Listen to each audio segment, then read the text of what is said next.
Nous sommes au lycée Lamarck, lycée des métiers du bois et de l'ameublement, et nous effectuons un workshop qui s'appelle Workshop Design et Handicap, en partenariat avec l'UNADEV et Audrey Dodo, designer. Audrey Dodo, donc c'est une designer, on va dire, qui a été sollicitée également sur ce workshop. Workshop, hein, c'est donc une collaboration entre d'une part donc l'UNADEV, la cité René Pelé, le lycée Lamarck, mais également cette designer qui a été, on va dire, là pour encadrer le travail et les accompagner, éviter justement que les gens se dispersent et qu'ils se perdent un peu dans les objectifs qu'on s'était fixés au départ. Là, ce sont des brevets des métiers d'art, ils ont 2 ans de formation. Et c'est vrai que la thématique du handicap, dans l'aménagement, dans la conception de l'espace, du mobilier, qui font partie de la formation des élèves, est très stimulante. Donc déjà une sensibilisation, c'est une rencontre entre, donc en ce qui nous concerne, hein, entre l'UNADEV et des partenaires. Donc ce sont des témoignages, donc étaient invités ce jour-là des adhérents bénéficiaires de l'UNADEV qui devaient raconter et expliquer aux élèves les difficultés au quotidien que rencontre une personne déficiente visuelle. J'ai perdu la vue à l'âge de 22 ans à la suite d'une méningite. Avant ça, j'étais commerçant artisan ambulant, en fait, j'étais vendeur sur les marchés. Et ma passion, c'était les 2 roues, les motos, les vélos. Et puis, j'ai perdu la vue, comme je vous disais, à 22 ans. Donc, il a fallu tout s'adapter à, entre parenthèses, un nouveau monde, même s'il est toujours le même. Mais bon, il a fallu s'adapter au handicap et à une nouvelle façon de vivre. Donc, je suis devenue, à l'âge de 21 ans, comptable. Et je me suis occupée donc un petit peu plus tard de la gestion de la délégation Rhône-Alpes de l'ADEME, Agence de l'environnement et de la maîtrise de l'énergie.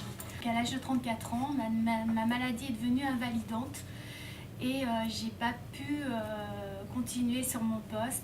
Je me suis dit que j'avais encore l'énorme chance de voir un petit peu. Alors, par exemple, pour moi, là, vous êtes déforme. J'arrive pas à visualiser. Si vous êtes blond, brun, si vous avez des lunettes, voilà, pour moi, vous êtes juste une silhouette, voilà. Par exemple, je ne sais pas si vous connaissez Word ou Excel, pour nous, c'est tout à fait accessible avec une synthèse vocale. Si je tape sur le A, la synthèse vocale va me restituer A.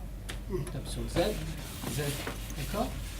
Et par exemple, si je suis dans un tableur Excel, elle va me dire ligne 1, colonne 1, 3000 € par exemple. Qu'est-ce que m'a apporté le chien? Déjà, c'est une autonomie. Hein. On peut se déplacer en canne blanche, bien sûr. Hein. La canne blanche, c'est un moyen aussi de se déplacer, d'éviter les obstacles. Mais avec un chien, on va beaucoup plus vite, je pense. Et puis, on a plus de sécurité. Donc, autonomie.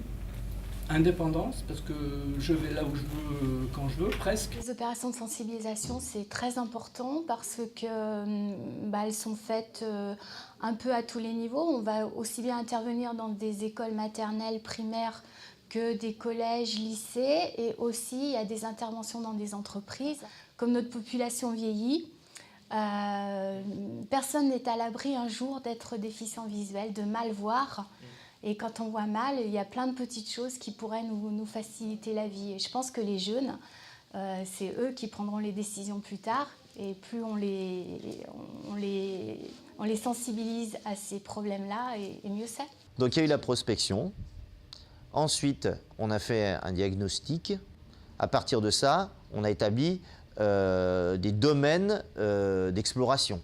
Donc du coup, on a des groupes d'élèves qui se sont formés pour travailler sur les 3 thématiques, le plan de travail, la 2e thématique, la bibliothèque, la 3e thématique, le jeu. J'ai découvert les bureaux, j'ai découvert la bibliothèque, un jeu de domino pour les petits, l'espace aussi qui a été tout travaillé dans la classe. Ils ont travaillé sur une dizaine de jours et ils ont fourni un travail, mais c'est époustouflant ce qu'ils ont fait. Ils ont été soutenus par des professeurs qui étaient épatants aussi. Le fait que nous, UNADEV, on nous contacte pour sensibiliser des étudiants et puis qu'à la fin, On voit qu'il y a un résultat vraiment qu'on peut toucher de nos mains, hein. Moi, j'ai touché les bureaux, j'ai touché la bibliothèque, j'ai vu l'emplacement pour les Perkins, j'ai vu l'emplacement pour la tablette pour faire du dessin en relief, le petit crochet pour pendre le cartable, les rangements pour les classeurs, les feuilles braille, même les outils spécifiques aux déficients visuels. Et moi, je trouve ça... c'est vraiment super. Il va falloir repenser et relancer d'éventuels projets. On a déjà des choses en tête, notamment avec ma collègue en art appliqué, pour continuer la collaboration avec, et là peut-être faire une collaboration un petit peu plus précise avec les sections professionnelles de la Cité Pellet. Donc il y aura des suites, je pense. Il y aura des suites.